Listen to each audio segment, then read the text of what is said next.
ಧರ್ಮಸ್ಥಳದಲ್ಲಿ 4ನೇ ದಿನವೂ ಶೋಧ ಕಾರ್ಯ. 7ನೇ ಪಾಯಿಂಟ್ ಸುತ್ತ ಪರದೆ ಕಟ್ಟಿ ಶೋಧ. ರಾತ್ರಿ ಇಡೀ ಕಾರ್ಯಾಚರಣೆಗೆ ಎಸ್ಐಟಿ ಪ್ಲಾನ್.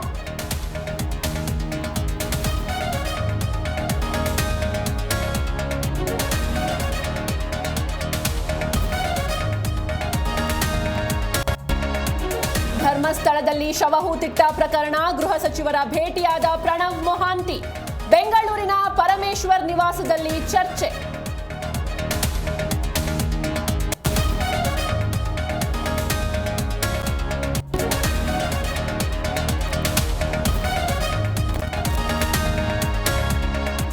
ಪ್ರಜ್ವಲ್ ರೇವಣ್ಣ ವಿರುದ್ಧದ ಅತ್ಯಾಚಾರ ಪ್ರಕರಣ. ಕೋರ್ಟ್ನಿಂದ ತೀರ್ಪು ಪ್ರಕಟಕ್ಕೆ ಕೌಂಟ್ ಡೌನ್.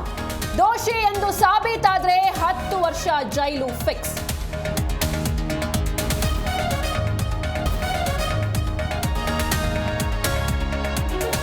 ಪತಿಯನ್ನು ಕೊಂದು ಪ್ರಿಯಕರನ ಜೊತೆ ನಾಗರ ಪಂಚಮಿ. ಗಂಡನಿಗೆ ಪರಲೋಕ ತೋರಿಸಿದ್ದ ಐನಾತಿ ಅರೆಸ್ಟ್. ಕೊಪ್ಪಳದ ಬೂದಗುಂಪ ಗ್ರಾಮದಲ್ಲಿ ವಿಲಕ್ಷಣ ಘಟನೆ.